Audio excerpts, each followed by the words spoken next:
Hello everyone, welcome to my latest processing tutorial. This one's going to be a little bit different because I've discovered a new little script made by SETI Astro that's a really good way of combining data from different filters. It's called Pallet Picker. I know other people are using this. I'm a bit late to the party, but this is going to be my first video using that. So the data we've got here is of the California Nebula. As always, it was taken from my city centre back garden. I've got 1 hour of data that I gathered using an OIII quad enhance. It's not much data, but this is just for the stars, so we can have accurate star colours. I used an OIII ultimate, and I gathered 18 hours of data for that. This is hydrogen alpha and oxygen 3 data, and I also used an ASCAR D2, which is an oxygen 3 and sulfur 2 filter, and I collected 12 hours for that. Ideally I wanted more, but I had some technical issues that cut this project short, so really I wanted 20 plus hours, but I've had to make do with 12 for that. Never mind, we'll see what we can get from all of this. My data here is oversampled, so the first thing I always do, the first thing I should do is make clones of all of these, so that if I mess anything up, come straight back to the beginning. Then the next thing is to use integer resample on each of these to bin times 2. So let's do the L quad first of all, downsample by 2, and then the ultimate, and then the D2. If you're not sure about whether you should be doing this or not, I have a whole article on urbanastrophotography.com about integer resample and whether you should bin your data or not. For me, it makes sense. It might not for you. Check out that article and you'll get an answer for yourself. Right, next, notice these aren't all oriented the same way. See the bright star here, bottom left, but it's in the top right of these two. I think this orientation looks a little bit nicer, so I'm going to use fast rotation just to rotate these two 180 degrees, and they're all lined up. Right, next I need to make sure that these 3 images exactly line up, because it looks like they do at a glance, but actually they're slightly misaligned. So I'm going to go to star alignment, and for our reference let's use the L quad. It doesn't really matter, choose whichever one you want, but I use the L quad. And our target images, let's add our D2 and our ultimate, and then we click on the circle here, and it's going to create 2 new images that are aligned. Now at the moment they look completely black because they're not stretched, so we use an unlinked screen transfer function on those 2, and we can see them. Now we don't need the originals, so we can close those. Now you've noticed that these have been cropped in a little bit. That's the black borders that we can see. That's perfectly normal, that's to be expected. We're going to fix that next with dynamic crop. So we're going to choose whichever image has the most black border around it, and I think it's this one here. I think it's the ultimate.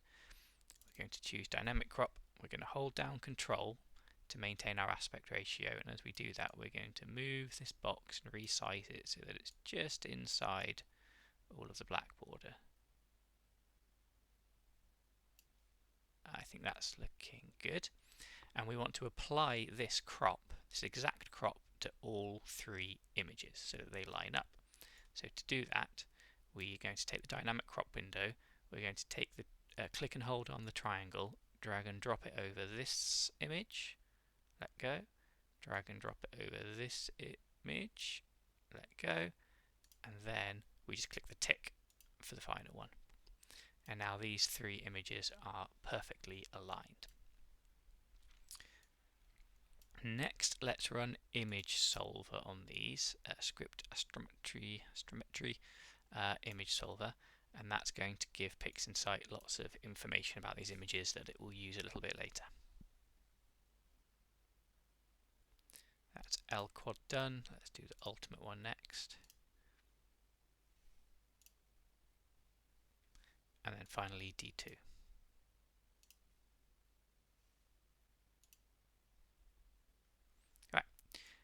The next step is for us to sort out the gradients that we have in the background. To do that, we're going to use the new MGC feature, but a preluding step for a prior step that we have to do is SFC.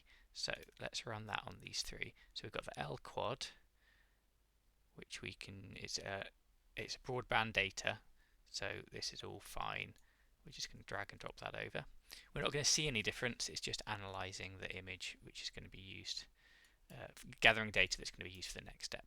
Okay, then we've got the D2, which is narrowband, and it's 6 nanometers, so I'm going to put 66666. This is probably not the best way to, not the most professional way to use these functions, but I find it works just fine. And the L ultimate is 3 nanometers, so let's put that over. Super duper. And now MGC, multi-scale gradient correction, which is going to sort out our gradients.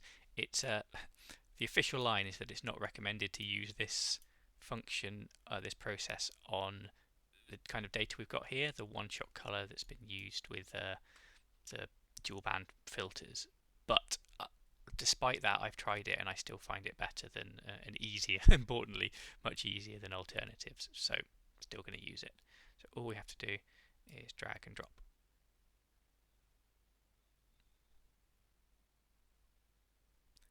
If you're curious, you can click on this and we can see the gradient colors that it's actually removed. So that's the L quad done. Let's do the ultimate next. Just for our curiosity, yeah, getting rid of those gradients, looking good. And then finally the D2. Right, well, those nasty gradients taken care of.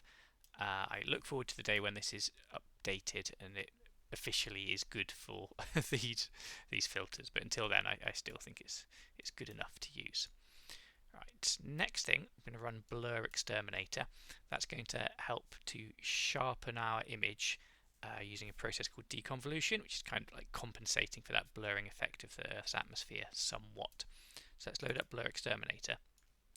Now you can run this with automatic PSF and you'll get a fine result.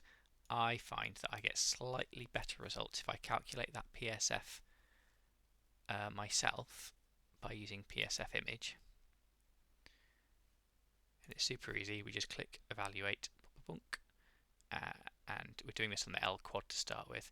We've got here the two full width half maximum values, and we want to work out what roughly what's between the two. So for this it would be 1.9. Okay, 1.9 for that. So let's load up Blur Exterminator again. PSF 1.9. Leave everything else as it is, and then we run that.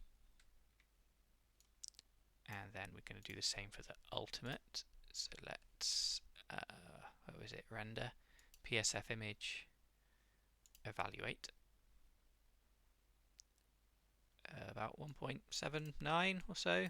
Doesn't have to be exact, but let's say about that. 1.79, and then run Blur Exterminator. Great, and that sharpened that one up. And it's not enough to it's not noticeable enough to see just a wide view like that. But if you were to zoom in and properly compare them, it does help. And I've forgotten again. Render PSF image, evaluate. Should we say 1.75? It's about that between the two, isn't it? Close enough. 1.75, and we run that. Okay, so we've now run Blur Exterminator on our three images as well, making good progress. Now we want to sort out the colours of these three images, and in particular remove the green casts that you sometimes trip you up with one-shot colour data. So SPCC is going to help us with that. Let's do the L quad first. What we want to do is find an area that's a blank background, and we're going to use our preview feature up here and just draw a box around it. Anything that looks kind of empty, there's nothing there. And that's going to be our region of interest. And we run SPCC. We should get a nice looking graph. we go. Now you might think, oh, what's happened? It's gone all black, it's gone all dark. That's right, it's just because it's removed the stretch, the screen transfer stretch. So we're going to run that again. Bonk. And we can delete our preview. Okay, so that's had its colour sorted out, and we're going to do the same for the Ultimate. So let's find a patch of empty sky. That's our region of interest. Oh no. Hang on. And I've made a mistake because I forgot. I should have used narrowband mode. So I just undid that one. Click, click, click by undoing. Let's start that bit again. Empty looking patch, narrowband filters mode. Because this is narrowband data, 3 nanometers with the Ultimate. And let's go. Okay, that should be better. If it looks a bit screwy, I don't know if you can see that on your screen, it doesn't mind, don't worry, that will be fine. And now we're going to do the same for our D2 data. Let's create that preview, empty patch over there. This filter 6 nanometers, so put 666, and then away we go. Right, delete that preview, and there we are. Okay, these are all looking fine. I think it's about time we made some backups of these, so we're going to call this one Alt, and we just did SBCC, so SBCC, rename that, and then make a clone of it in case we need to come back. Quad SBCC, clone it,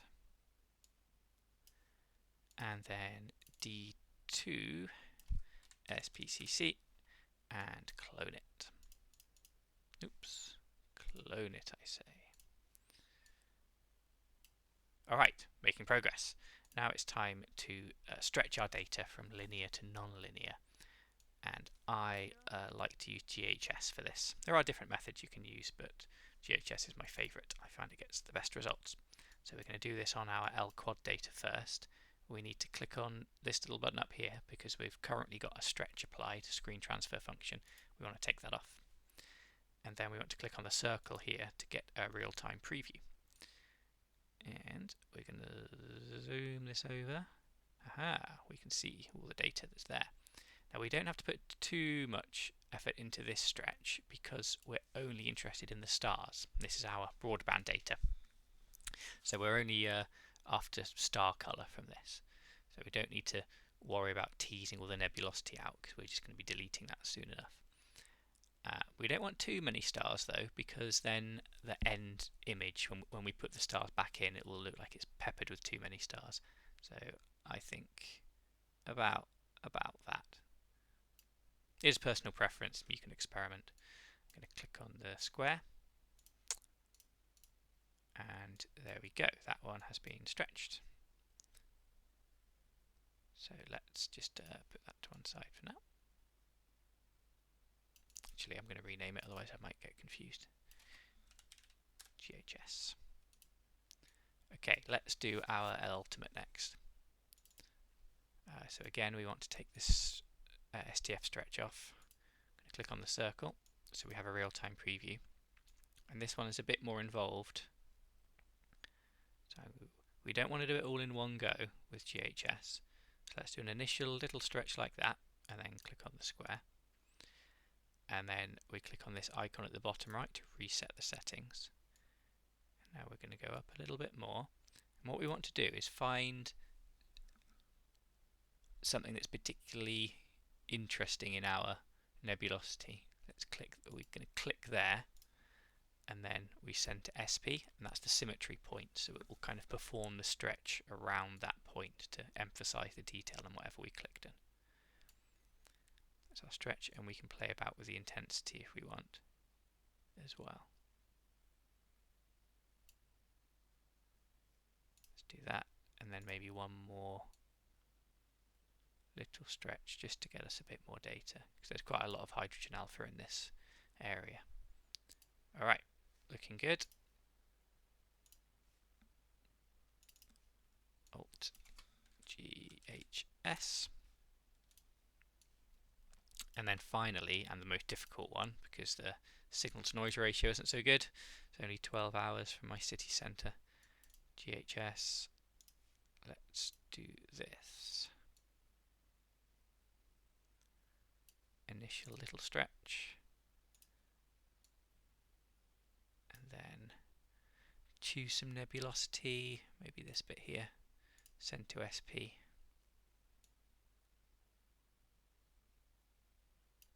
Alright, you can take more care over this, but I want to do it quickly. So let's say that's a good job. We should make clones of all of those, shouldn't we? Because these are our originals that we're going to be working on.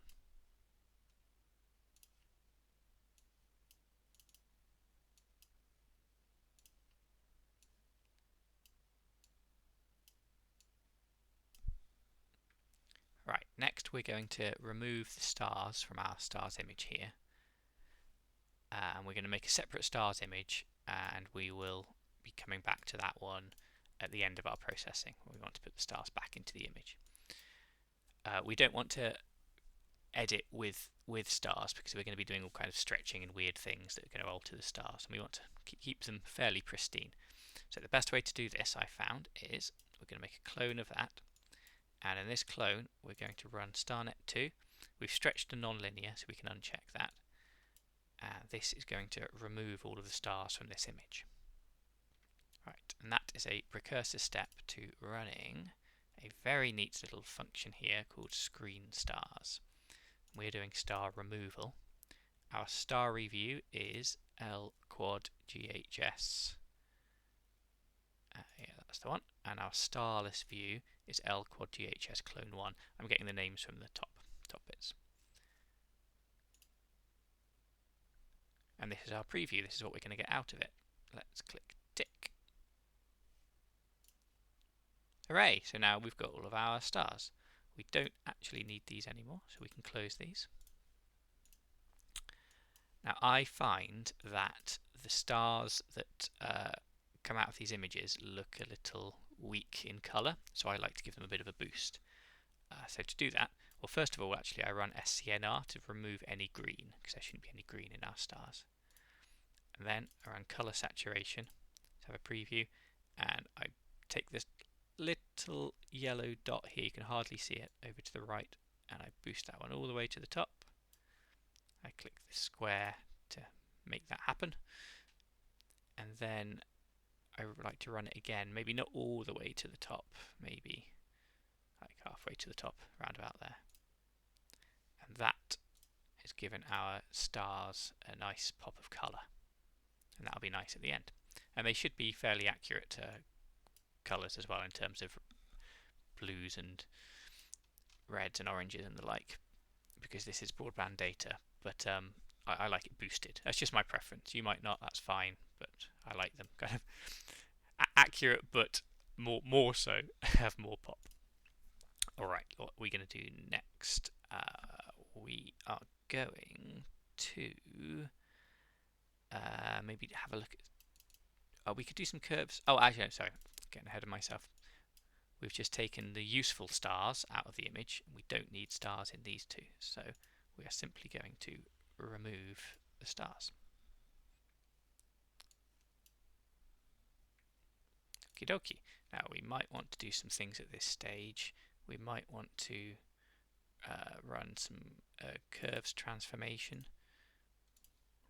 Nothing too extreme, just to maybe boost our contrast of our nebulosity a little bit. That one, and let's have a look for this one as well.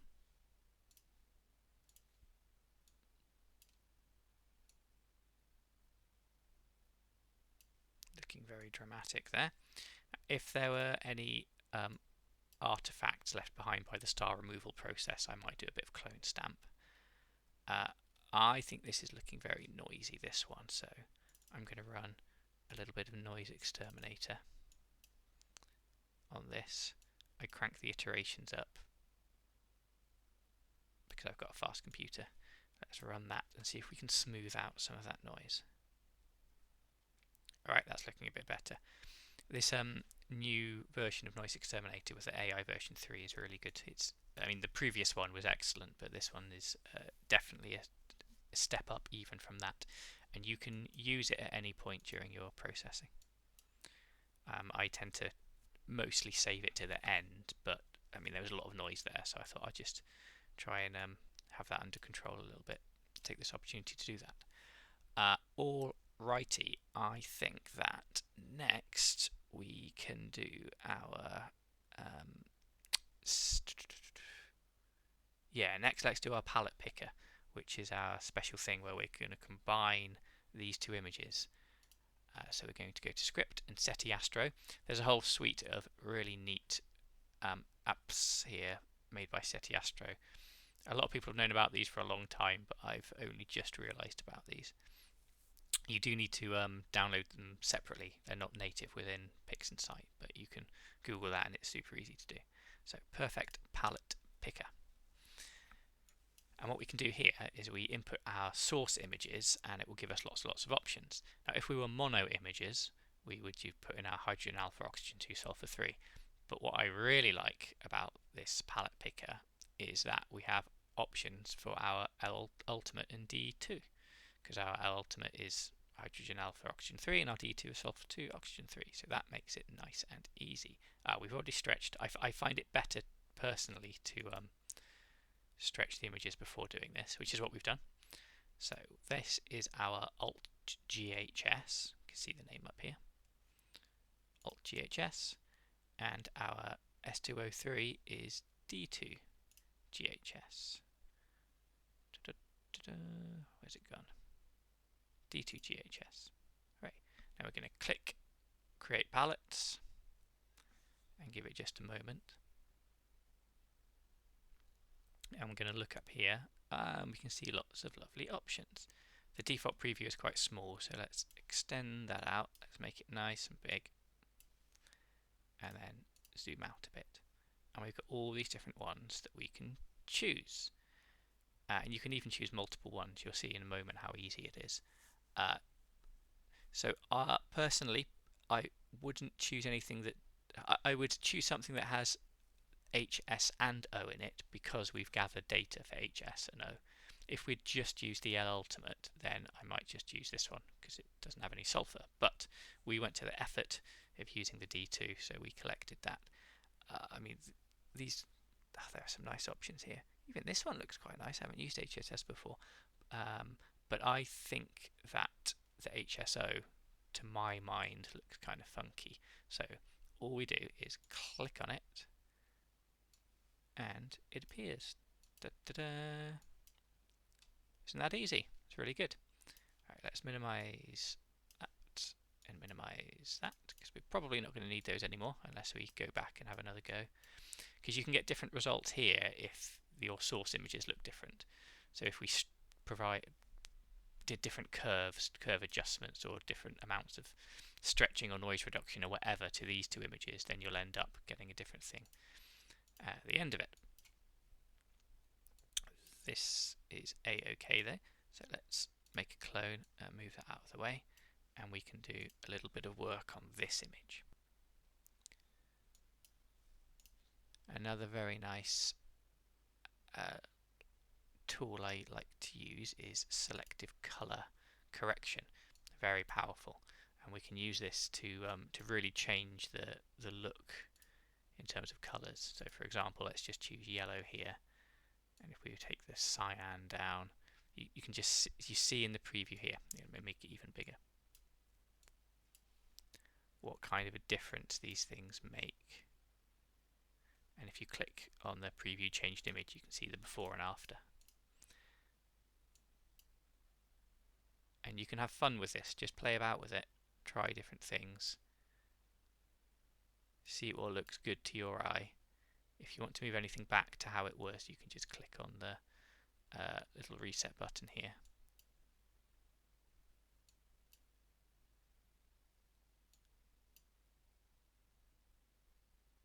And when you're happy with the change, so in this instance we've been altering the yellow, when you're happy with that, it's very important you have to remember to click apply, otherwise it won't do it. We click apply, and then we can choose different ones. Let's go to red, for example. We can play about with the red and just see what looks nice to our eyes. You can get creative, unleash your inner artist. And we can also do the same kind of thing to areas of low saturation, high saturation, shadows, midtones, highlights. So let's just use the highlights, and if we boosted the luminance, you can see it makes these brighter areas even brighter, gives it a bit more of a dynamic feel, I think. We can change the contrast as well. So I think this is actually looking quite nice, but if you disagree, that's fine. You can do it however you like. But for now, let's click apply on that. And it will have made all of those changes here. Let's make a clone of that. And then we'll make a few more edits.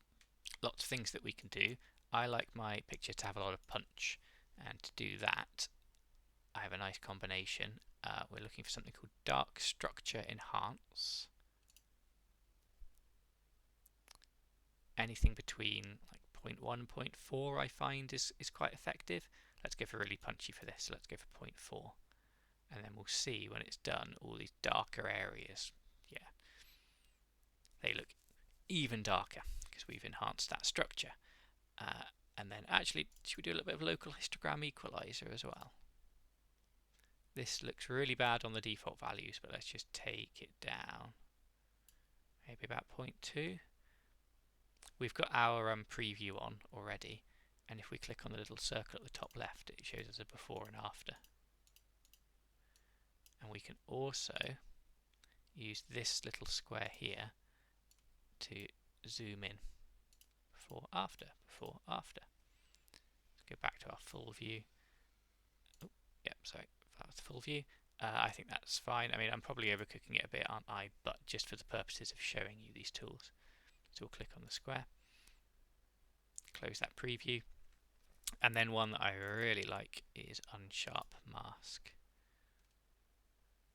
Again, it's very easy to overdo it with this. So let's zoom into this area. Do a before, after, before, after. Yeah, I'm on the cusp of overdoing it, but for the purposes of this demonstration, let's go with that. And now there's not too much more that I want to do to this actually. Let's adjust our curves a little bit.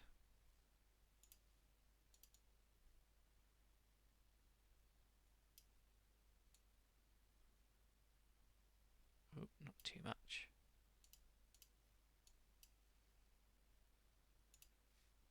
And it's getting pretty noisy, but we have a solution for that. I'm going to run noise exterminator.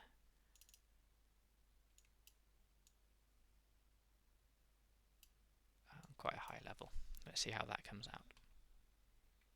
Okay, nice and smooth. We don't need to get rid of all the noise. It doesn't need to be completely plasticky in feel. A little bit of noise is good, but this is looking like proper roiling clouds in space. I like that. Pretty funky. I think it's time that we put the stars back in actually. Let's make a copy of that. As remember, we took those stars out all that time ago. We did that because we want the nice stars that haven't been mangled through all the process that we've done for this nebulosity. You need to treat your stars and nebulosity differently. So we're going to go to utilities, we're going to go to screen stars, and now we want star replacement. So our starless view is final HSO, and our stars view is called stars. And we have a preview here of what it's going to look like. So let's click tick on that.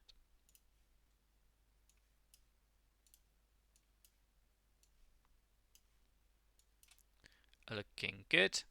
And then we want to upsample because we downsampled at the beginning. Now we want to get that resolution back. So this one's called starry upsample. Nice high-res image. Obviously that was fairly speedy. You can put a lot more effort into it and take more care over the colours and things, but that is a quick tutorial of how you can make this kind of image. I hope that was useful. Thank you very much.